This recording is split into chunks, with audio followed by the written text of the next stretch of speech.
Bonjour. À titre d'exemple d'un débriefing, j'ai choisi de vous présenter aujourd'hui le cas de Sylvie.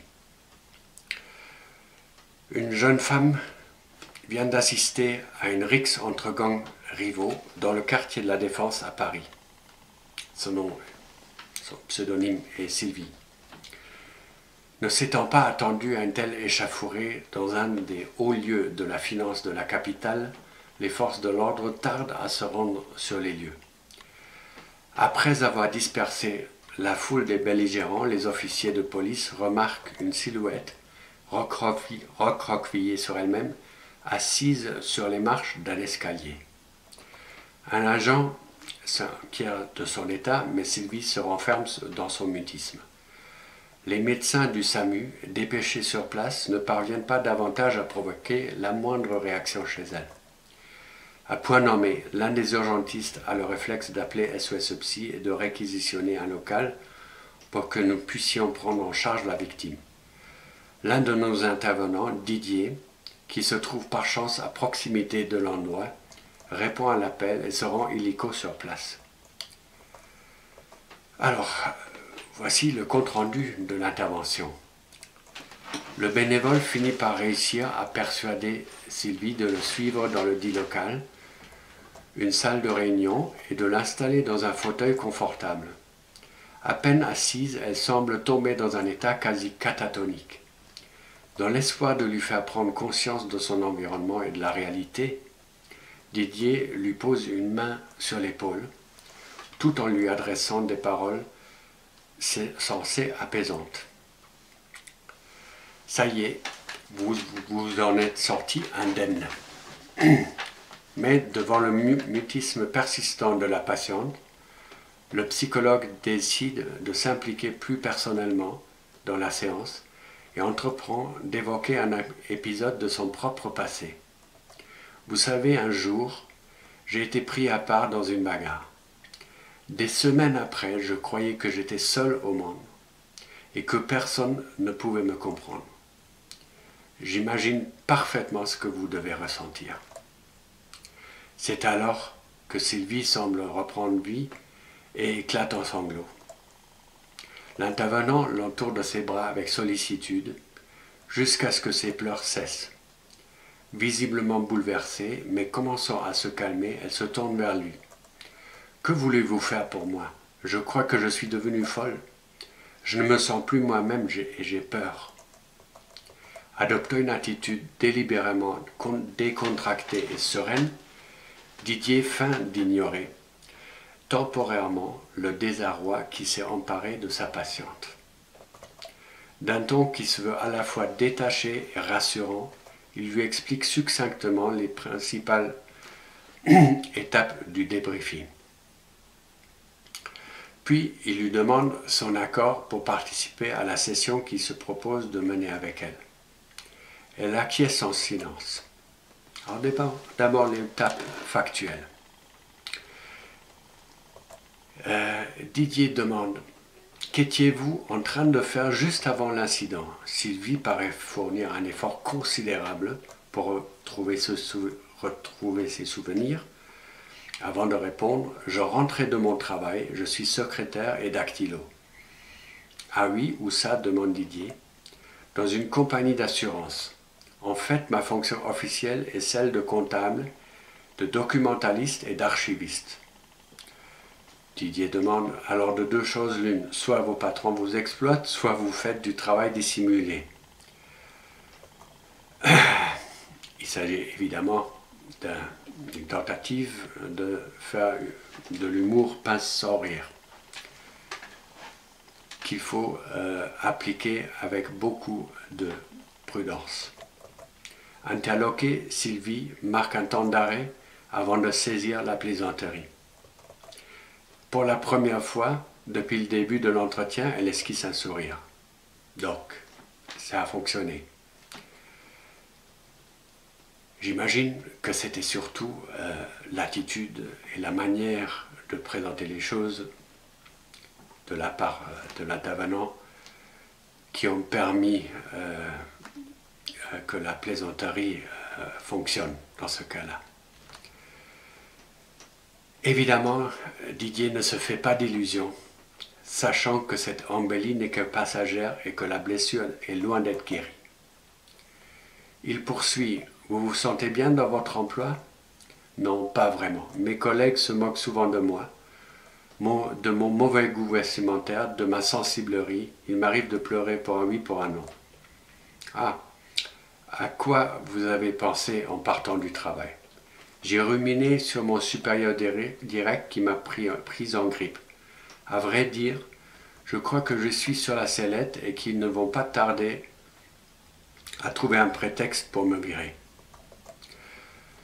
Peut-on dire que vous étiez préoccupé par ces tracasseries quand vous avez quitté le bureau? Oui, je ressassais des idées noires. Subitement, elle connaît un nouvel accès de panique.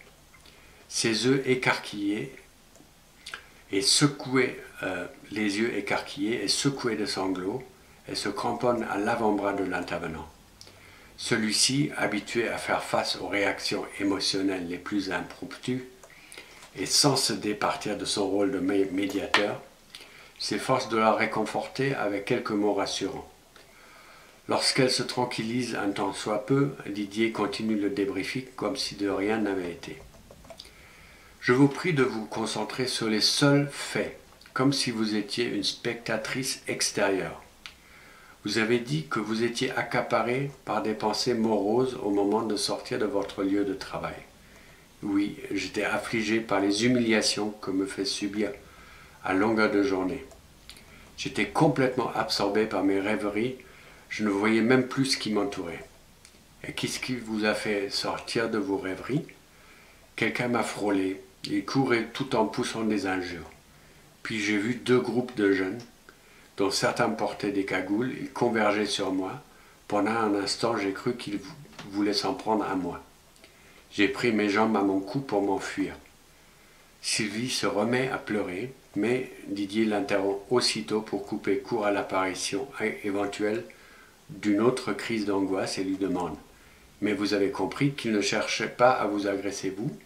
« Oui, mais j'ai mis quelque temps à réaliser ce qui se passait. » Elle semble faire de gros efforts pour contenir les émotions qui l'assaillent avant de reprendre ses esprits et de continuer son récit d'un ton plus assuré. Il y avait deux bandes qui se lançaient dans une bagarre très violente. Ils se sont battus à coups de batte de baseball et de couteau. Où étiez-vous à ce moment-là? Je me suis assise sur un escalier, j'avais l'impression que je ne pouvais plus bouger. Il y avait des badauds qui contemplaient le combat comme s'il s'agissait d'un divertissement, comme s'ils assistaient à un spectacle gratuit. D'autres se sauvaient pour se mettre à l'abri. Puis je me suis mise à observer cet accrochage parce que j'avais peur pour ma vie. C'était une vraie bataille rangée. Quand j'ai enfin repris mes esprits, j'ai décidé de déguerpir sur le champ. Puis j'ai entendu les crépitements de coups de feu. J'étais à nouveau tétanisé. Après, tout est devenu tout noir. Je me suis peut-être évanoui.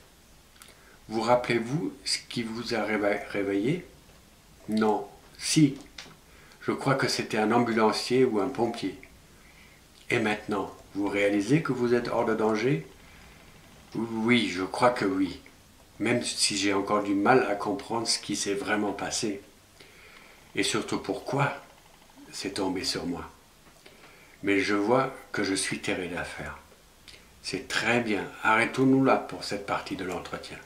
D'accord, dit-elle, en arborant un vague sourire. Bon, vous vous sentez prête à entamer la deuxième partie de la session? Sylvie acquiesce d'un signe de tête. L'étape cognitive, donc, la deuxième phase thérapeutique. Didier lance, à votre avis, qu'est-ce qui s'est passé? Qu'est-ce qui a pu déclencher cette bagarre? Je ne sais pas. L'intervenant hoche la tête, l'invitant à poursuivre. Cela reste un mystère pour moi. Mais ce que je comprends le moins, c'est pourquoi ça a dû tomber sur moi. Au vu des circonstances, ce genre d'interrogation peut paraître normal et parfaitement compréhensible.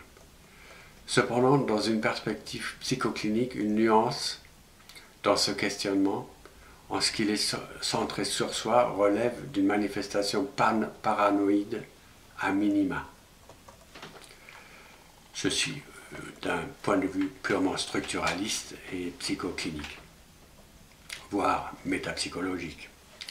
On n'a pas besoin de le savoir pour mener à bien un débriefing.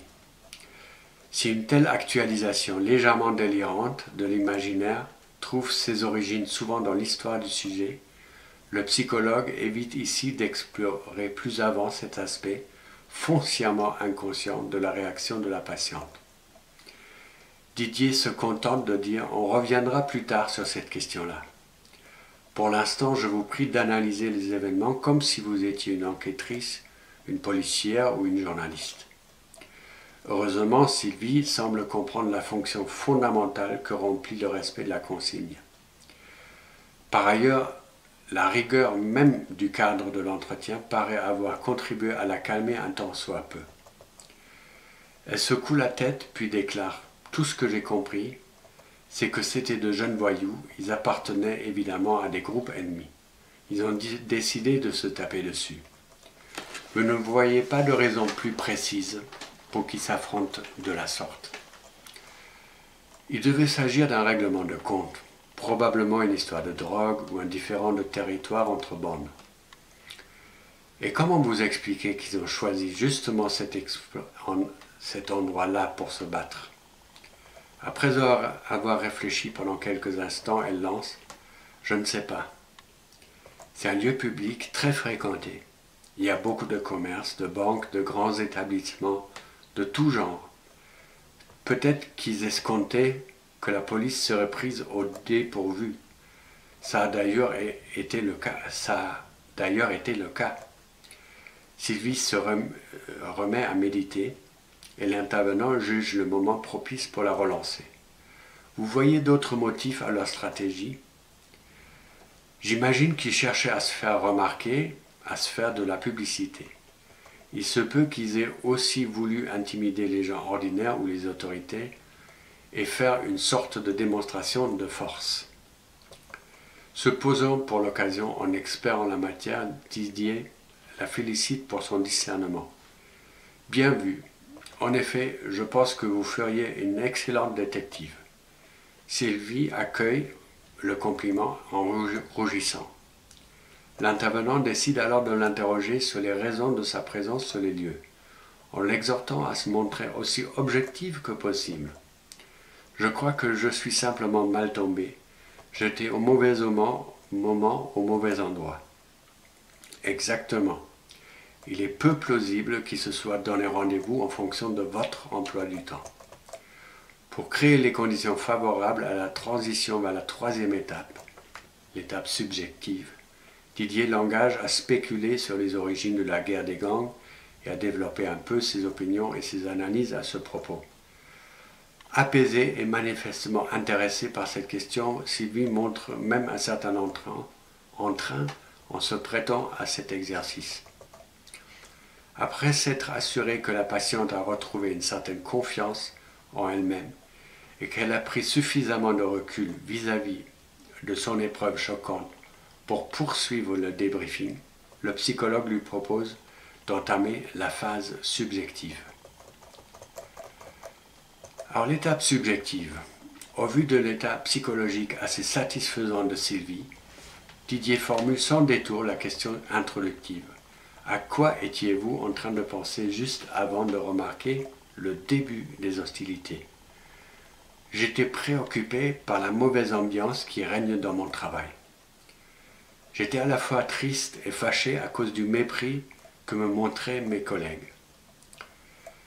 L'idée de me soumettre à leurs caprices et d'accepter d'être leur tête de turc m'insupportait. Mais j'avais aussi peur de perdre mon emploi si je me rebiffais. Quand le jeune homme m'a frôlé, je l'ai ressenti comme une insulte, comme une gifle. Estimant que sa patiente vient de toucher à un point sensible, Didier reprend les derniers mots de son discours. Une gifle? Tiens. Oui, exactement, fait Sylvie en écrasant une larme. L'air revêche, elle garde le silence, comme si elle se perdait dans des pensées moroses. Pour éviter qu'elle ne retombe dans sa torpeur initiale, l'intervenant s'emploie à la relancer. Oui, allez-y, vous continuez. Après une brève pause, elle continue. Maintenant que j'y pense, ça me rappelle aussi le climat détestable qui règne au travail. On m'y traite comme une moins que rien. On m'engueule pour un oui, pour un non. Et souvent avec une brutalité ahurissante. Et j'ai horreur de toute forme de violence. On va le souligner, ça. Horreur de toute violence, avez-vous dit. Elle renifle bruyamment, en hochant vigoureusement la tête. Mais revenons un peu sur le moment où vous vous êtes interrompu, la gifle, dit Didier. Je crois que j'étais vraiment mortifié, mais je n'ai pas eu le temps de me ressaisir. Il faut dire que la bagarre a éclaté sans le moindre avant-signe. J'étais complètement effaré et je n'y comprenais rien. Rien ne laissait présager quelque chose comme ça. Ça a tout de suite dégénéré en véritable bataille. J'ai vraiment flippé quand j'ai vu les armes de poing et les battes de baseball. Et ils se battaient avec une violence inouïe. Je crois que j'ai perdu connaissance à ce moment-là. Oui, dit Didier, comme si vous aviez fui quelque chose d'insupportable que vous ne pouviez affronter. Est-ce que cela vous évoque un déjà-vu, quelque chose dans votre parcours personnel, même à une période fort précoce? Elle paraît réfléchir pendant quelques instants avant de lâcher. Oui, maintenant que vous le dites, quand j'y repense, cela a toujours été comme ça pour moi. D'abord dans ma famille. Ma mère m'élevait à coups de claque et mon père s'en moquait. Mes parents ont tout misé sur mon grand frère, Jean-Christophe. Ils lui ont payé des études coûteuses dans les hautes écoles. Moi, j'étais comme Cendrillon, la bonne à tout faire. Je me faisais rosser par 2 filles de mon école. Le prof a laissé faire et je rentrais souvent les habits en lambeaux et saignant du nez. Ça me valait généralement une raclée supplémentaire de ma mère. J'étais la risée de ma famille et de ma classe, et Jean-Christ ne m'a jamais soutenu. Moi, je n'ai jamais su me défendre. J'avais peur des coups et de la violence. En plus, je me sentais toujours seul, terriblement seul. On s'aperçoit que la position subjective de Sylvie comporte tous les ingrédients d'une victimisation potentielle. D'ailleurs, cette virtualité se trouve profondément ancrée dans son histoire personnelle. Tout se passe comme si elle avait été d'emblée désavantagée à l'endroit de l'existence. Elle rapporte qu'elle a été dédaignée par ses parents, ses camarades d'école et ses relations professionnelles. D'après Sylvie, elle pâtit depuis sa tendre enfance du mépris et de la violence de la part de ses semblables. De plus, ayant fait l'expérience d'une profonde solitude, elle n'a pas connu le soutien d'autrui.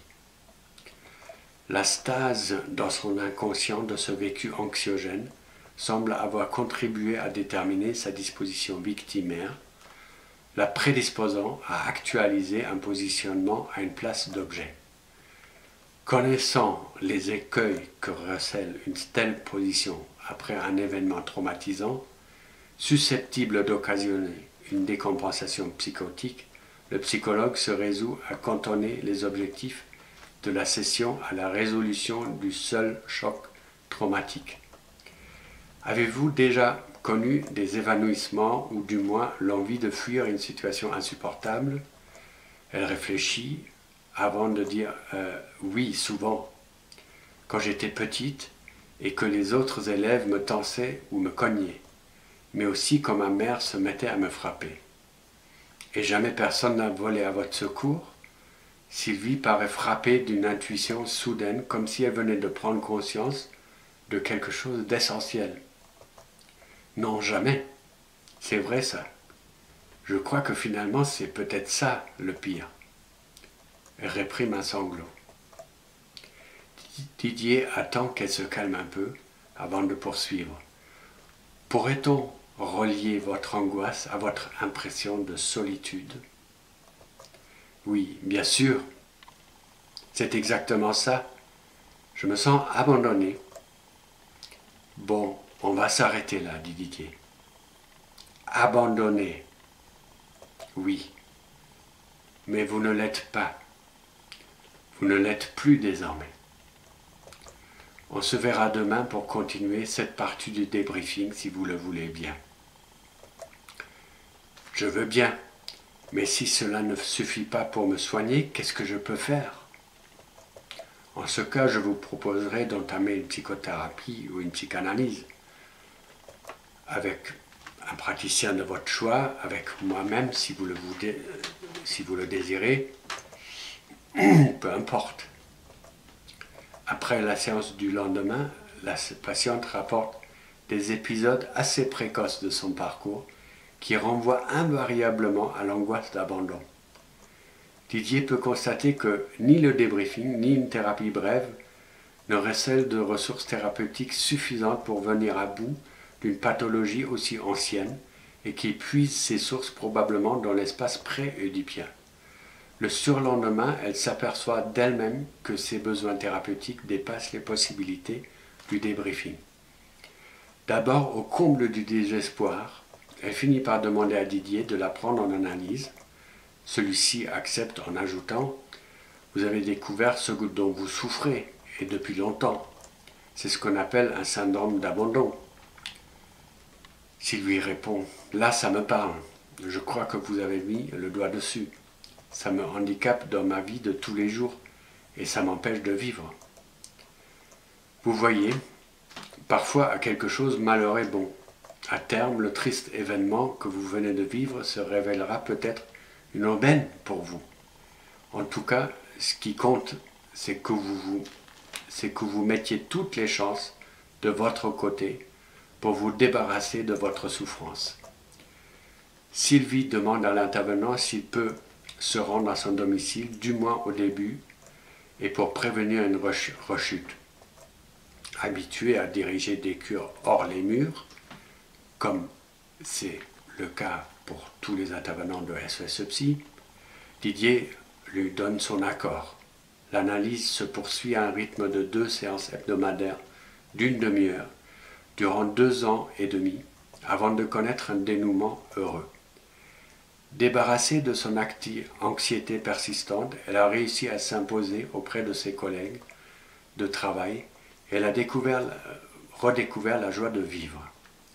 En termes analytiques, Sylvie est sortie d'une place inappropriée et pathogène, celle d'objet, pour retrouver une position de sujet, celle d'un sujet désirant. Voilà un exemple de débriefing, certes atypique, mais très parlant. Merci.